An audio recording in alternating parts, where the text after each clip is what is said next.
Hi friends, welcome to Renna வீட்டு சமையல். ரென்னா வீட்டு சமையலில் இன்றைக்கி ரொம்ப சுவையான மணக்க மண்பானையை பயன்படுத்தி மாங்காய் போட்ட மத்தி மீன் குழம்பு தான் பார்க்க போகிறோம். ரொம்ப சுவையாக இருக்கும்.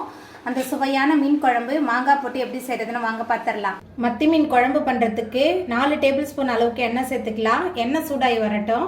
எண்ணெய் சூடாகி வந்துட்டு இதில் 1.5 டேபிள் ஸ்பூன் அளவுக்கு வெந்தயம் சேர்த்துக்கலாம்.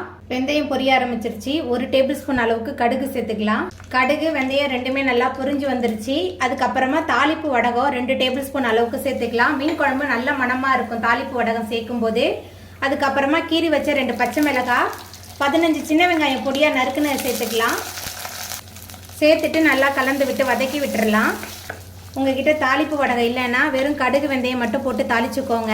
தாளிப்பு வடகம் எண்ணெயில் பொரியும் போதே ரொம்ப மணமாக இருக்குது. குழம்புமே ரொம்ப சுவையாக இருக்கும். சின்ன வெங்காயம் சேர்த்துட்டு நல்லா கலந்து விட்டு வதக்கியாச்சு. அதுக்கப்புறமா இதில் கொஞ்சமாக கருவேப்பிலை சேர்த்துக்கலாம். பொடியாக நறுக்குன ஒரு தக்காளி பழம் சேர்த்துக்கலாம். சேர்த்துட்டு மறுபடியும் நல்லா கலந்து விட்டு வதக்கிடலாம். வெங்காயம் தக்காளி ரெண்டுமே நல்லா வதங்கி வர்றதுக்காக கொஞ்சமாக கல்லுப்பு சேர்த்துக்கலாம். கல்லுப்பு சேர்த்துட்டு நல்லா கலந்து விட்டு வதக்கும் போது வெங்காயம் தக்காளி சீக்கிரமாகவே வதங்கி வந்துடும். நம்ம சேர்த்த வெங்காயம் தக்காளிலாம் இந்த அளவுக்கு நல்லா குழைவாக வதங்கி வரணும். அப்போ மீன் குழம்பு ரொம்ப சுவையாக இருக்கும். அதுக்கப்புறமா இதில் மசாலா தூள்லாம் சேர்த்துக்கலாம். குழம்பு மிளகாய் தூள் 6 டேபிள் ஸ்பூன் அளவுக்கு சேர்த்துருக்கேன். அதுக்கப்புறமா மஞ்சத்தூள் கொஞ்சமாக சேர்த்துக்கலாம்.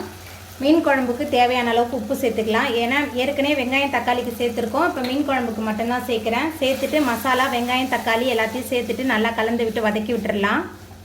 மசாலா வெங்காயம் தக்காளி எல்லாத்தையும் சேர்த்துட்டு நல்லா கலந்தாச்சு. அதுக்கப்புறமா கொஞ்சமாக புளி தண்ணி சேர்த்துக்கலாம். மாங்காய் வேறு சேர்க்க போகிறேன், அதனால் புளியோட அளவு குறைவாக தான் சேர்த்துருக்கேன். ஆனால் தக்காளி மாங்காய் புளி எல்லாமே சேர்க்கும் போது மீன் குழம்பு ரொம்ப புளிப்பாயிடும். அதனால் புளியோட அளவை நீங்கள் பார்த்து சேர்த்துக்கோங்க. அதுக்கப்புறமா தண்ணி சேர்த்துக்கலாம். தண்ணி சேர்த்துட்டு நல்லா கலந்து விட்டுடலாம். தண்ணி சேர்த்துட்டு நல்லா கலந்து விட்டாச்சு. அதுக்கப்புறமா ஒரு மூடி போட்டு வச்சிடலாம். எல்லாமே சேர்ந்து நல்லா கொதிச்சு வரட்டும். புளியோட பச்சை வாசனை போகிற அளவுக்கு குழம்பு நல்லா கொதிச்சு வந்துருச்சு. அதுக்கப்புறமா இதில் நம்ம நறுக்கி வச்சிருக்கிற மாங்காய் சேர்த்துக்கலாம். மாங்காய் சேர்த்தாச்சு. அதுக்கப்புறமா அரைச்சி வச்சிருக்கிற தேங்காய் விழுது சேர்த்துடலாம். தேங்காய் விழுது சேர்த்துட்டு நல்லா கலந்து விட்டு கொதிக்க விடலாம். மாங்காய் தேங்காய் விழுதெல்லாம் சேர்த்துட்டு குழம்பு நல்லா கொதிக்க ஆரம்பிச்சிருச்சு. அதுக்கப்புறமா மஞ்சத்தூள் சேர்த்து நம்ம சுத்தம் பண்ணி வச்சுருக்கிற மீன் சேர்த்துக்கலாம். மத்தி மீன் சேர்த்துட்டு நல்லா கலந்து விட்டுடலாம். எல்லாமே சேர்ந்து நல்லா கொதிச்சு வரட்டும். மத்தி மீன் சேர்த்துட்டு ரொம்ப நேரம் கொதிக்கக்கூடாது, ஒரு கொதி வந்தால் போதும்.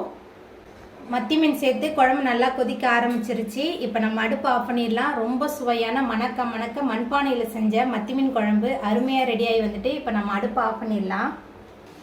அவ்வளோதாங்க, ரொம்ப சுவையான மாங்காய் போட்ட மத்தி மீன் குழம்பு அருமையாக ரெடி ஆகிட்டு. இந்த சுவையான மத்தி மீன் குழம்பை நீங்களும் உங்கள் வீட்டில் செஞ்சு பாருங்கள். இந்த வீடியோ உங்களுக்கு பிடிச்சிருந்தா லைக் பண்ணுங்கள், ஷேர் பண்ணுங்கள், கமெண்ட் பண்ணுங்கள், சப்ஸ்கிரைப் பண்ணுங்கள். அப்படியே பக்கத்தில் உள்ள பெல் பட்டனை கிளிக் பண்ணிடுங்க. நன்றி.